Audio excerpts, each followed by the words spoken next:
Ser Podcast. Las 7 de hoy por hoy. Ser Podcast. Hola, buenos días. Y aún nos queda un poco. Si ayer sintieron mucho calor, si esta noche han sentido tanto calor que les ha costado dormir, bueno, pues hoy las temperaturas van a subir un poco más en prácticamente todo el país. Solo se salvan de la alerta por temperaturas extremas Canarias y la región de Murcia. Jordi Carbo, buenos días. Buenos días. Las preguntas, Jordi, de rigor. ¿Hasta cuánto y cuándo van a seguir subiendo las temperaturas y sobre todo dónde? Pues mira, hoy que va a ser el día más cálido en el conjunto del país, será cerca de los ríos Tajo, Guadiana, Guadalquivir y también del Ebro, máximas de hasta 43 grados, hasta 42 en el interior de Galicia, y donde más esperamos que suba hoy la temperatura, entre el interior de Cantabria y el País Vasco, algunas máximas cercanas hasta los 44 grados. ¿Hasta cuándo? Por fin podemos poner fecha de final de esta situación. Entre el viernes y el sábado, sobre todo a lo largo del fin de semana, descenso más que significativo de las temperaturas. Hay que aguantar por tanto un poco, pero hoy será el peor de los días. Su Majestad el Rey, finalizadas las consultas con los representantes de las fuerzas políticas presentes en el Congreso y que han querido acudir a esta cita, y de acuerdo con lo previsto con nuestra Constitución, me ha comunicado que su decisión de proponer al señor Alberto Núñez Feijóo como candidato a la presidencia del Gobierno. Pues ya hemos salido de dudas. Alberto Núñez Feijóo es el candidato que ha recibido el encargo del Rey para intentar formar gobierno, así que será él quien se tenga que presentar próximamente a un debate de investidura. Gillian Ayala, buenos días. Hola, Sastre, muy buenos días. En un comunicado, Casa Real explica la decisión del Rey, alegando que fue Feijóo quien ganó las elecciones, que en España se ha convertido en una costumbre encargarle formar gobierno primero a la lista más votada y además, lo más importante. Dice textualmente el comunicado de la Casa Real que en el procedimiento de consultas que ha llevado a cabo Su Majestad, es lo que se puede leer en el papel, el Rey no ha constatado a día de hoy la existencia de una mayoría suficiente para la investidura que en su caso hiciera decaer esta costumbre. Alberto Núñez Feijóo ha sido el candidato que más apoyos seguros, confirmados, ha podido presentarle al Rey, 172, eso después de limar asperezas con Vox en privado y en público. Yo pretendo, en su caso, ser el candidato de los españoles que, con independencia de cuál haya sido su voto, quieran estabilidad, moderación, acuerdos y constitución. Nuestra disposición a apoyar una investidura del señor Feijóo condicionada a que el Partido Popular no colabore de ninguna forma en el cordón sanitario que se pretende levantar contra Vox. Se lo agradezco también a Vox, con quien tenemos una relación de normalidad democrática en el objetivo compartido de proteger nuestra nación y defender la Constitución. Pedro Sánchez también le había trasladado al jefe del Estado su voluntad de intentar formar gobierno. El PSOE está convencido de que esta investidura será fallida para Feijóo, que ellos tendrán una segunda oportunidad y que esto solo debilitaría en todo caso al líder del Partido Popular. Si el señor Feijóo, después del 23 de julio, después del 17 de agosto, quiere por tercera vez darse de bruces con una realidad emanada de la voluntad popular, con su voto, pues está en su derecho. La gran noticia del día, por tanto, es en lo político la designación de Feijóo como candidato. Y la otra gran noticia del día sigue siendo todo lo que tiene que ver con Luis Rubiales, la condena del PSOE y del Partido Popular y la denuncia de Sumar por el beso en la boca del presidente de la Federación Española de Fútbol a la futbolista Jenny Hermoso. La pregunta ahora es, ¿qué va a pasar con Rubiales? Lo que vimos en esa final, en este sentido, fue bochornoso. Las disculpas que ha dado el señor Rubiales no son suficientes y que, por tanto, tiene que continuar dando pasos el señor Rubiales. El señor Rubiales debe ser apartado de sus funciones. Sumar ya ha denunciado a Luis Rubiales ante el Consejo Superior de Deportes. Acabamos de escuchar a su portavoz en el Congreso anoche en hora 25. El viernes, pasado mañana, se va a reunir la Asamblea General Extraordinaria de la Federación. El CSD quiere escuchar la versión de Rubiales, insiste también en conocer la versión de Jenny Hermoso. Su presidente confirmaba anoche en El Larguero que está dispuesto a actuar contra este comportamiento de forma urgente, decía Sampe. Como en cualquier procedimiento, apuntaba además Víctor Francos que es básico conocer la versión de cada parte, pero que no espera que se dilate demasiado en el tiempo. La Asamblea Extraordinaria del viernes que decía Gillian se prevé que sea un apoyo unánime de las federaciones territoriales al presidente Rubiales, pero que también el Consejo Superior de Deportes marca como una especie de línea roja para que el proceso de instrucción abierto por el ente federativo a instancias precisamente del propio CSD sea entregado. Anoche lo advertía en El Larguero Víctor Francos. Yo quiero ver ese expediente con la máxima celeridad posible, lo quiero ver nada más que se concluya. A mí me gustaría que fuera nada más acabar la Asamblea, porque los hechos no merecen más investigación que hablar con los dos implicados sobre un hecho que duró un segundo, teniendo en cuenta que os reitero que nosotros no vamos a dilatar nada. Avisó también que será el Consejo Superior de Deportes el que actúe con rapidez, lo escuchábamos, si no lo hace el proceso federativo, y lo que sí se desprende de forma clara del entorno de Luis Rubiales es que el presidente de la Federación no piensa presentar su dimisión. Además, estas son las noticias de la madrugada. La mayoría de desalojados por el incendio de Tenerife ya han podido volver a sus casas, aunque todavía quedan más de 3.000 personas evacuadas. El número de hectáreas quemadas se ha empezado a contener en las últimas horas. Última hora, Ser Canarias, Santiago Moreno, hola de nuevo.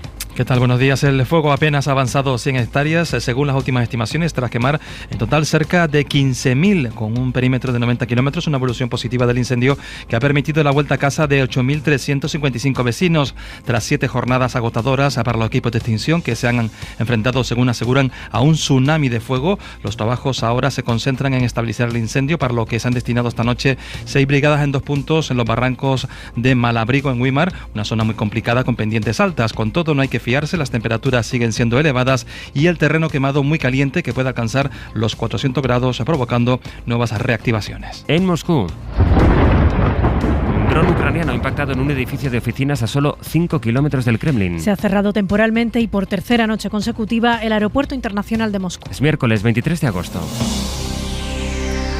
Bueno, vamos a seguir el relato del día por la política, porque ahora toca mirar el calendario. Conocida ya cuál es la decisión del rey, el encargo a Alberto Núñez Feijóo de formar gobierno, ahora va a ser la presidenta del Congreso, la socialista Francina Armengol, la que decida la fecha del debate de investidura. Feijóo pedía ayer, antes de conocerse incluso el mandato del rey, pedía tiempo para negociar y hablar con los grupos, porque de ser en unos pocos días el debate, decía Feijóo que partiría con desventaja frente a otro candidato que pueda tener más tiempo para intentar la investidura si él fracasa. Sohaib Nadi, buenos días. Buenos días. La presidenta del Congreso ya se ha puesto en contacto con Feijóo. Ahora es cuestión de acordar las 2 fechas para el debate de investidura, así que Armengol tomará la decisión de acuerdo a lo que le transmita el Popular. Para saber su opinión sobre la oportunidad mejor para hacer ese debate de investidura, y una vez haber hablado con él, evidentemente ya tomaría la decisión que crea más adecuada. El bloque progresista maneja los tiempos de la mesa en la Cámara Baja y en un principio se habló que la investidura podía arrancar la semana que viene.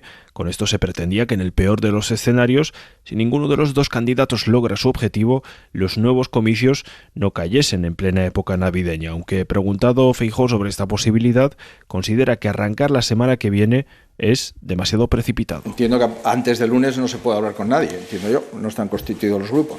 Hacer una investidura sin hablar con los grupos supondría, lógicamente, un formato no parlamentario. El plazo para conformar los grupos finaliza este viernes, así que el candidato del Partido Popular tiene que valorar qué días prevé empezar los contactos con los grupos. En el abierto escucharemos tanto la lectura que hace hoy el PP como la que hace el Partido Socialista. A las 8:30, Elías Bendodo, coordinador general del Partido Popular en Hoy por Hoy, y a las 9, Pachi López, portavoz socialista en el Congreso. El otro gran asunto, les decía, es qué va a pasar con Luis Rubiales, con el presidente de la Federación Española de Fútbol, después de la ola de indignación y de críticas que ha provocado su beso en la boca sin consentimiento a la futbolista Jenny Hermoso.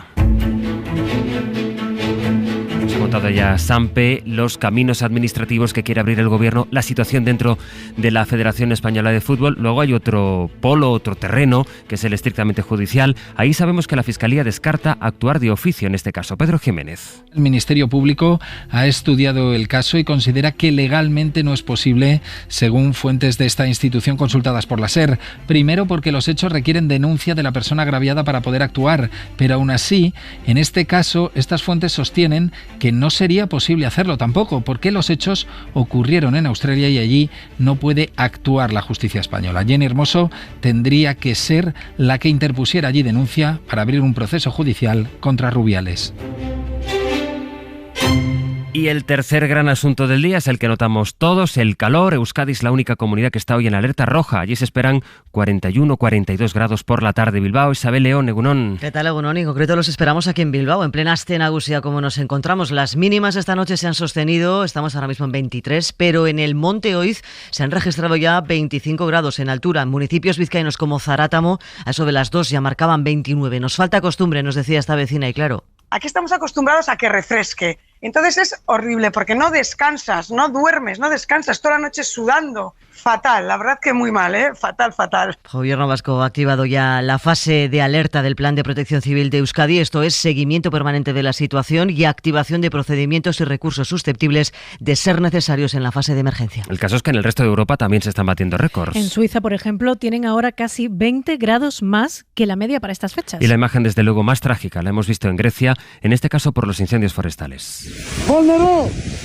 Los bomberos han encontrado unos 20 cuerpos quemados en una zona donde se solían esconder los inmigrantes que llegaban de forma irregular. Se escondían allí de la policía. Lo peor está en la frontera con Turquía, en concreto en la ciudad de Alejandrópolis, en la que se ha tenido que evacuar a decenas de pacientes de un hospital por la cercanía de las llamas. Y la previsión hoy es que tanto ese país, Grecia, como Francia, Italia, el centro de Europa y también de Estados Unidos vuelvan a ver cómo se disparan los termómetros. Victoria García. Si a nosotros este calor nos desasosiega, imagínense ustedes a los suizos acostumbrados a ver desmontes, lluvia abundante, rodeados de montañas nevadas que están registrando temperaturas de 38 grados, asunto que tiene preocupado a este pequeño estado. En Italia no va mucho mejor, con registros superiores a 40 grados, que tiene a varias regiones en alerta. Vediamo la temperatura sui miei balconi, 69 gradi, caspita. Vediamo per terra, qui siamo a 50 grados. Nuestros vecinos franceses expandieron a lo largo del día de ayer la máxima alerta por altas temperaturas a una quinta parte del país, desde el Valle del Ródano a Toulouse pasando por Montpellier. En Grecia los incendios se suman temperaturas de 38 grados y nuestros vecinos portugueses temen que haya áreas donde lleguen a los 46 hasta el jueves. Fuera de Europa, Turquía se está llevando la peor parte.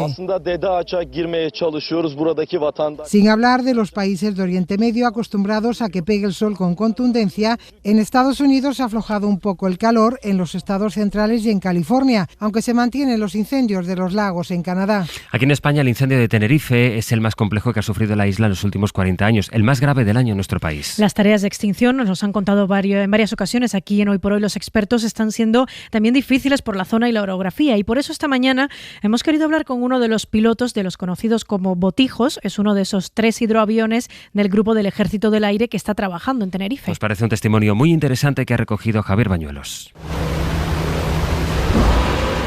Se han entrenado todo el año para momentos como este. Trabajamos de hurto a ocaso, nos levantamos a las 7 de la mañana, a las 7:30 se prevolan los aviones para que estén listos para volar y cuando nos dan salida, pues nosotros vamos al incendio.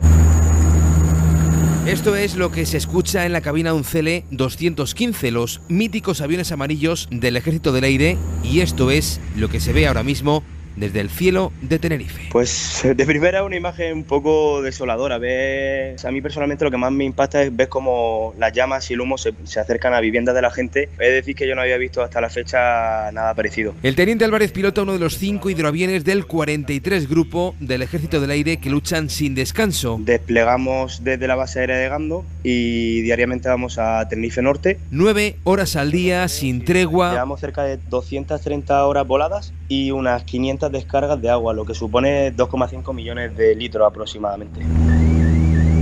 Desde tierra les marcan las coordenadas y ellos trazan la ruta. Una vez que nos dan la zona, reconociendo el terreno, haciendo varias pasadas, evaluamos un eje y operamos el máximo número posible de tiempo.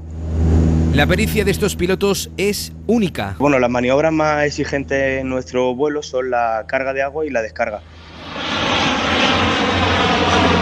En solo 12 segundos son capaces de poner la panza del avión sobre el mar y cargar 6.000 litros de agua.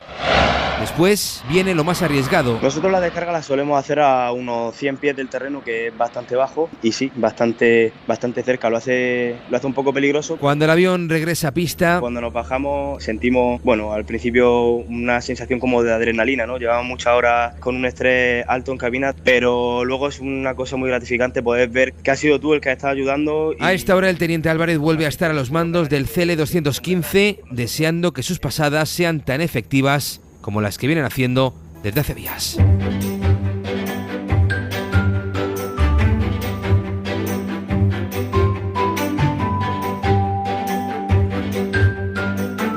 momento de saludar esta mañana en Radio Valencia a Manuel Gil. Manuel, buen día. Buen día. Y en Galicia, Íñigo Caízos, buen día, Íñigo. Buen día, Sastre. Con las historias que nos proponen nuestras emisoras. Por ejemplo, hoy Valencia nos cuenta algo que no es habitual, pero parece que la prensa británica ha empezado, digamos, Manuel, a reconciliarse con Benidorm, y lo decimos a partir de un artículo de un tabloide que es muy crítico con Benidorm, que es The Sun, y que publica un reportaje animando a los británicos a que vayan a la capital de la Costa Blanca. Sí, aunque año tras año Benidorm es uno de los principales destinos de los turistas británicos, su prensa amarilla se ha encargado de denostar este destino ligando su marca al turismo de borrachera o incluso deslizando una intención racista detrás de que los jubilados españoles madruguen para conseguir las mejores posiciones en la playa. Lo hacía el Daily Mail a comienzos de este verano. Sin embargo, el último reportaje publicado en The Sun parece tener un propósito de enmienda, un texto que empieza empleando un juego de palabras, benefits, beneficios, y enumera los motivos por los que sus compatriotas deben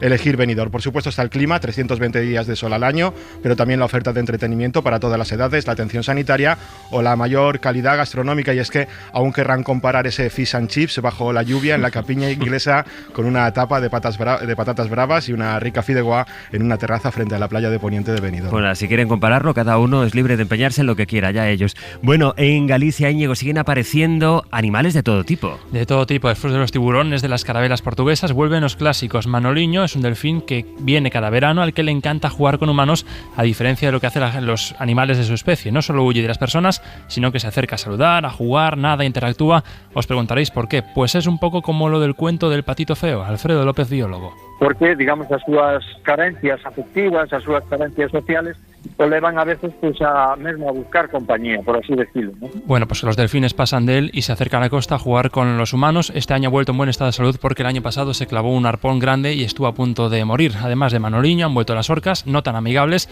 Ellas chocan contra los barcos y este finde dejaron sin timón a unos franceses en la zona do Grove. Pues precisamente se llevaron un buen susto los bañistas de una playa de Alboraya, que es un municipio que está pegado a Valencia, por lo que parecía ser un tiburón, pero finalmente, Manuel, fue una falsa alarma. Sí, imagínate, Sastre, lunes por la mañana, playa de la Patacona, lo decías, es la continuación de las famosas playas del Cabañal y la Malvarrosa, un sol radiante, más de 30 grados, la playa abarrotada, cuando los bañistas comienzan a alertar de la presencia de un tiburón azul, una tintorera, la gente corriendo hacia la arena, muchos niños, los socorristas cuelgan la bandera roja, avisan a los biólogos del oceanográfico con los que hablabais antes. Tras un par de horas de búsqueda, los especialistas dan con el animal, pero resulta que no es un tiburón, sino un pez, dicen, más grande de lo normal, nadando más cerca de la orilla de lo habitual. Afortunadamente, esta vez todo quedó en un susto, pero la semana pasada mismo, en las playas de Piles y Oliva, al sur de Valencia, tuvieron que cerrarse durante 24 horas por la presencia de una tintorera que incluso llegó a herir a un bañista que precisó varios puntos de sutura.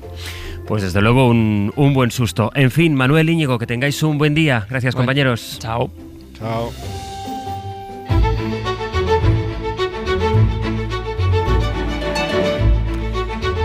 Como cada mañana, con la recomendación cultural de Pepa Blanes llegaremos al final de este tramo, y hoy la propuesta de Pepa es una novela profunda pero muy sensible con un toque de humor. Es Lengua dormida, de Franco Félix. Después de la muerte de su madre, Franco Félix decidió dedicarle toda una obra. El resultado fue Lengua dormida, una novela en la que atraviesa su propio duelo, las memorias de su protagonista. Y el tema de mi madre pues surge a través de una incógnita que es ella misma, ¿no? Mi madre siempre fue un misterio para mí. Lo mejor de esta novela es que, a pesar de ser una novela de duelo, tiene muchísimo humor. Habla de algo doloroso como es la muerte, pero el humor no cesa en ninguna de sus páginas. En realidad, la relación de esta madre y de este hijo no es nada típica. Leí varios libros sobre esto, literatura de duelo, y casi todos concentran o focalizan su escritura en el dolor, ¿no? Y cansa, de veras, me cansé un montón leyendo estos libros. Y yo no quería caer en eso, ¿no? Quería que fuera un poco más digerible. Aparte, la transparencia o la exposición de mí como persona en el libro. La novela como algo catártico, como una manera de entendernos y como de caminar entre las relaciones intentando comprender más que a una madre, a la mujer que hay detrás. Lengua dormida está editada en Sexto Piso y está llena de filosofía, humor y realidad. Para no perderte ningún episodio, síguenos en la aplicación o la web de la SER, Podium Podcast o tu plataforma de audio favorita. Cadena SER. La radio.